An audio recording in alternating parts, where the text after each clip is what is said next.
Artificial intelligence is about to destroy the vegan diet, and in this video I'm going to tell you how that's going to happen.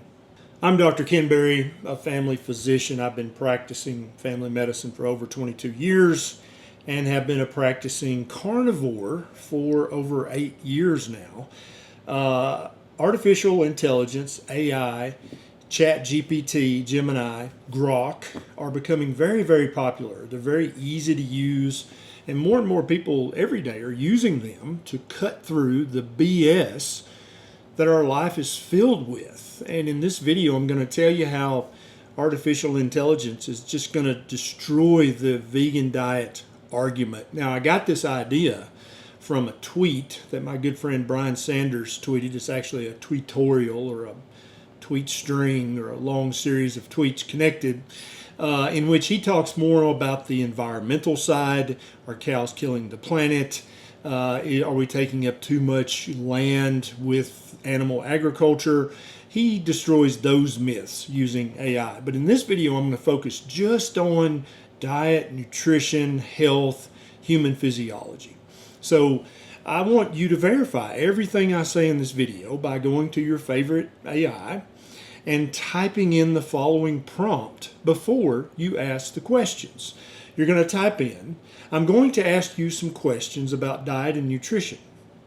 I want you to ignore popular opinion and what popular influencers say and only give me answers based on anatomy, physiology, and biochemistry.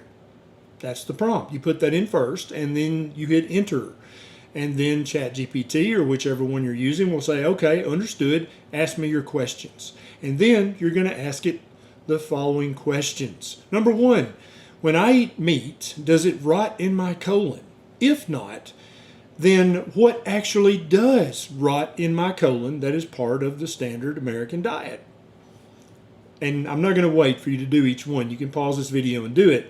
The truth is, meat does not rot in your colon. It's completely digested before it ever gets to your colon. What actually rots in your colon is fibrous vegetables. Number two, ask the AI, must I eat fiber in order to poop? Many people believe this. Many vegans laugh at the carnivores saying we're going to die of constipation or get colon cancer, when in fact neither of these things is true. Now, sometimes with ChatGPT and other AIs, you have to ask follow-up questions. So when you ask this, it will say, well, no, but all leading authorities recommend that you eat lots of fiber. And then you're going to ask a follow-up question and say, what kind of research is this recommendation based on? To which you will be perhaps quite shocked at the answer if you currently believe that fiber is essential, which it also is not. You can ask the AI about that as well. Number three, can I get all the nutrients I need from plants alone? Now, this is super common, and many very prominent vegan influencers will say, oh yes, now you must eat a very varied plant-based diet. You have to eat the rainbow, eat a lot of things from all over the world, things that it would literally be impossible to eat even 50 years ago before we had modern refrigerated transport over the oceans.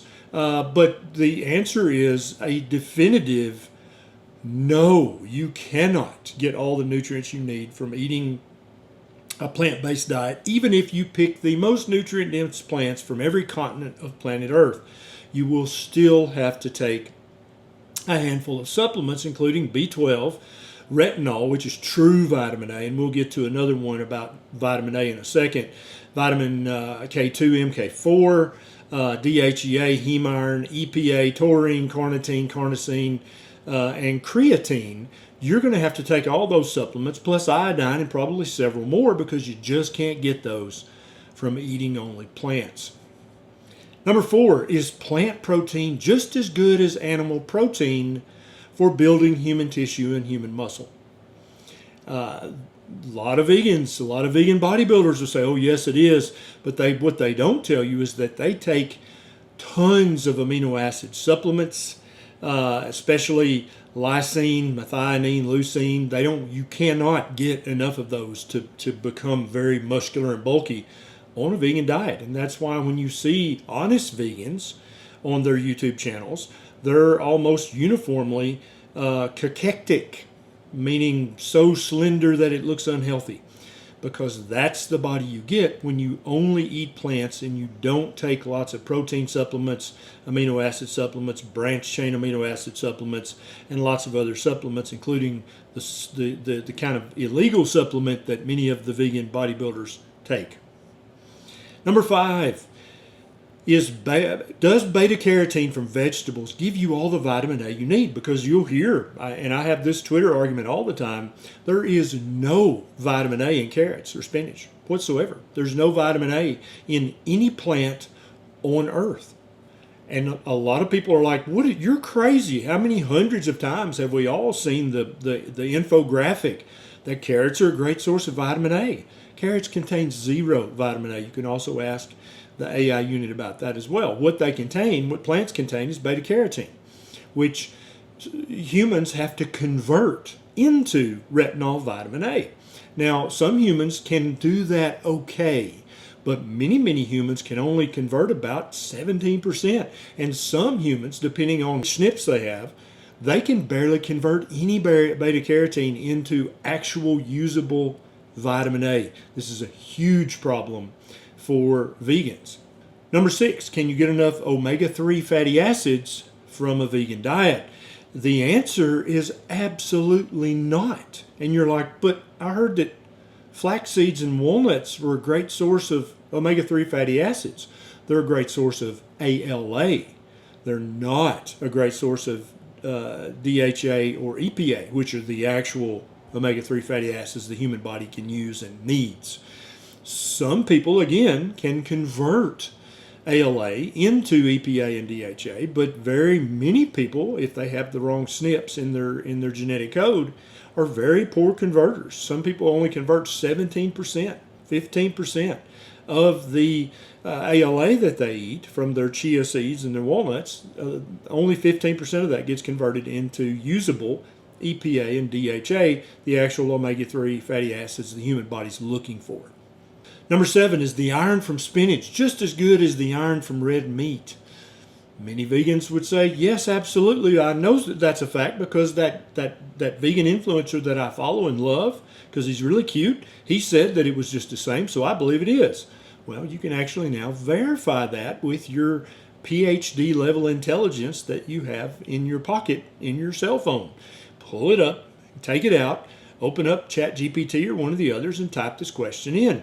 What you'll find is that the non-heme iron that occurs in plants like spinach is not nearly as well absorbed or as usable as heme iron that's found in red meat and other plant sources.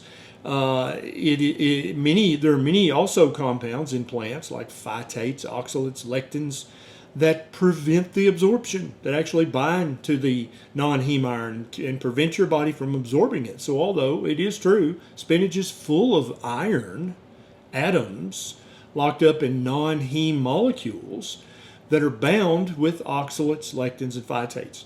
And so most people can only get about 5% of the actual iron in spinach out of the spinach when they eat it. Their body just doesn't have access to it. Number 8, plant-based diets are the best diets for your hormones, your hormone balance. If you remember in What the Health, they talked about a taco study where men's testosterone just tanked if they ate a burrito or a taco with meat in it versus just a bean burrito or bean taco. This is completely and verifiably false. It is demonstrably true that a diet that contains meat and other animal products will actually help balance your hormones and help raise your testosterone, whether you're a man or a woman. It's not going to raise it to an unhealthy level. It's just going to raise it back up into the optimal level. This is verifiable. Number 9, do I need to eat fiber to feed my microbiome? And will my microbiome die if I don't eat any fiber? Many people believe this is true and they stake their life on it. This is completely false. Your microbiome will not only survive, but it will thrive on a meat-heavy or a meat-only diet.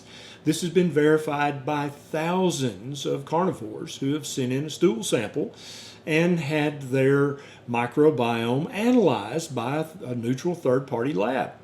There's no truth in this whatsoever. Fiber is not essential. You don't need it. Neither does your microbiome. Number 10, does a plant-based diet alkalinize my body? Or conversely, does a meat-heavy or meat-only diet make my body acidic? How many times have you heard that? And keep in mind, you hear this from well-intentioned, well-meaning vegans. They believe this to be true, and they're trying to help you improve your health. But this is absolutely false. Any doctor who's ever worked in an intensive care unit or an emergency department who's drawn arterial blood gases on a patient, they know how tightly the acidity and the alkalinity of the human blood is controlled. The intracellular fluid, the extracellular fluid. So then the question becomes, what part of my body becomes acidic if I eat a carnivore diet? What part of my body becomes alkaline if I eat a plant-based diet? The answer is your urine, and only your urine, because your kidneys are one of the organs that is used extensively by your body, the lungs are the other, that basically protect your pH balance of your blood, of your intracellular fluid, and your extracellular fluid. All of these things are protected. You cannot eat enough broccoli to make your body alkaline. You cannot eat enough ribeye to make your body acidic. It is literally impossible. This is one of the dumbest myths that anytime you hear a vegan doctor say such a thing, they've either forgotten their basic physiology or they never learned it to start with. Number 11, does eating red meat cause inflammation in my body? How many vegans believe that meat is inflammatory? Well, when you actually look at the research, this has never been proven and indeed is physiologically impossible. Just like I said earlier about your body's fluids pH, you cannot eat enough red meat, even ultra-processed red meat, to cause inflammation in your body. Meat is the most uninflammatory food that a human being can eat. Now, if it's an ultra-processed meat and contains lots of things that are not meat, like flour, like wheat, like soybean, like sugar, like starch fillers, then yeah, that might cause some inflammation. But again, it's not the meat doing that. It's the plant things that were added to the meat to make it ultra-processed and make it much cheaper for resale. Number 12, are vegan diets superior for mental health? Or you could say, will eating a vegan diet improve my mental health or my mental disease, my mental health disorder? Will eating vegan help that? There are many, many influencers out there that will say, oh yes, absolutely. But here's the problem with that. Remember those vitamins and minerals and other essential or conditionally essential things I talked about earlier, like B12, DHA, EPA, cholesterol, carnosine, carnitine, creatine? Your brain needs all those things to function properly, okay? Your brain also needs a great source of fat in your diet, and most plants are not a good source of fat. Some contain fat, but none of them contain the fat in the right fatty acid ratios that the human brain's looking for. This is why when we have someone with mental health disorders who's currently eating a vegan diet convert to a carnivore diet, they invariably report that their mental health condition improves greatly, or in many cases goes completely away. It's like they don't even have it anymore, as long as they keep eating lots of fatty red meat. And it's because of the nutrition found in the meat and the nutrition that is lacking in the plants. But wait. Number 13, won't I live longer if I eat a vegan diet than if I eat a meat-based diet or a diet that contains meat? Oh, everybody thinks this is proven because of the blue zones. If you currently believe that the blue zones mythology is true, just ask ChatGPT or your favorite AI, what are all the assumptions that the blue zones author made, and how have these things been disproven? Sorry, Dan Buettner, but yeah, no. AI is going to make it very obvious that you made a lot of assumptions, and I think Dan Buettner did this with good intentions. I think he believes that a plant-based diet is best, but he cherry-picked all his data. He cherry-picked the places he went. He cherry-picked the people he talked to. He did what any good salesman would do. He tried to make the sale, and I don't blame him for that, but I also don't want it to make you have less than optimal health. And if you believe the blue zones myth, you will have less than optimal health, and you'll have a diet that is deficient in many, many nutrients.